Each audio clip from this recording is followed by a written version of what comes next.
I'm Amy Cherry. This local news is a service of Flagler County's Toyota dealer, Beaver Toyota, here to wow ya. I'm disappointed with the city of Palm Coast direction. While property values rise in Palm Coast and you'll have to pay more when the tax bill comes due, Sheriff Rick Staley is expressing discontent that he's not getting the 6 new deputies he asked for to help deal with growth in Palm Coast. With that comes the need to answer additional calls.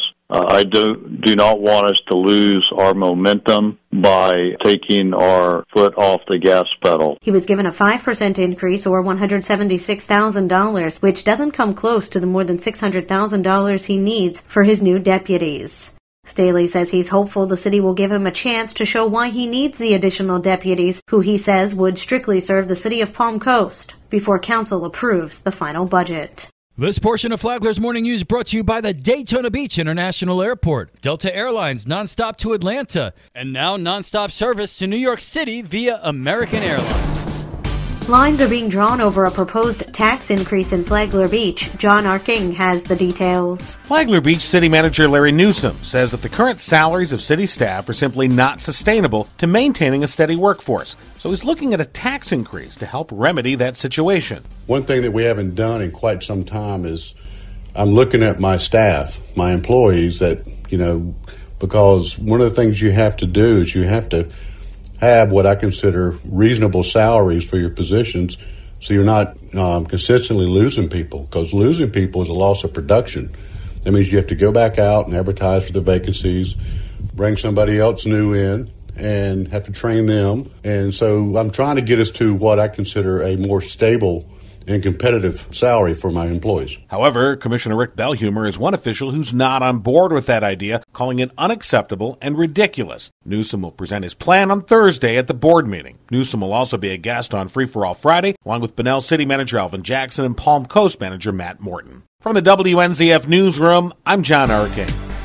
Flagler County deputies are investigating a strange shooting that happened on the 4th of July. Tony Magoo has the details. Late Friday, a man identified only as Carter walked into the Advent Health Palm Coast with a gunshot wound to his groin and explained that the wound was from his own weapon. He claimed it went off accidentally when someone walked by and brushed up against the weapon he had holstered near his groin. Flagler County Sheriff's Office investigators drilled down and then found some holes in the man's story. There were no reports of any shootings in the area and no evidence that any rounds were fired in the parking lot. When officers asked the man what kind of holster he had that would allow for the pistol's trigger to be touched, he couldn't remember. The man gave officers permission to search his vehicle, and the deputy spotted blood and a hole in the driver's seat, a plastic holster in the driver's side floorboard, and a pistol on the passenger side floorboard. It appeared that the incident occurred inside the vehicle and not as Carter had described it. Due to the conflicting reports, officers discontinued searching the vehicle and sought out a warrant. No one had been charged as of Tuesday. For Flagler's Morning News, I'm Tony Magoo. We see deer at night, but what are deer doing during the daylight? You may have heard the deer go to the Epic Theater during the daytime.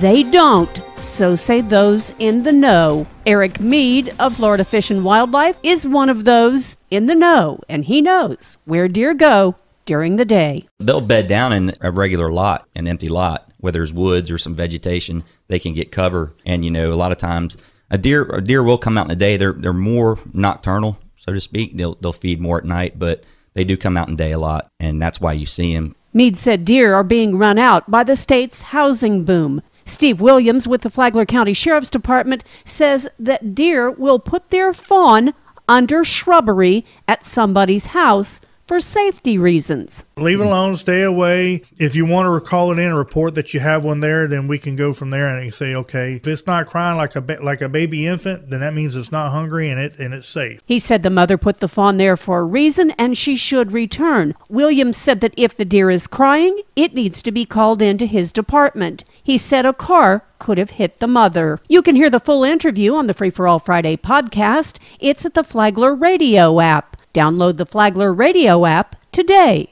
Tomorrow, if it's got water, it's probably got a gator in it. From the WNZF Newsroom, I'm Deb Albertson. Even though building permits were canceled for a new WAWA at Bulldog Drive and State Road 100, city officials say there's still a WAWA coming to Palm Coast. The building permits were canceled. However, WAWA representatives have indicated they will be resubmitting the plans using a different contractor. The city has every indication they're still coming to Palm Coast. It's not a matter of if, it's a matter of when. From the WNZF Newsroom, I'm Rich Carroll. And now you're up to date on Flagler's Morning News. I'm Amy Cherry.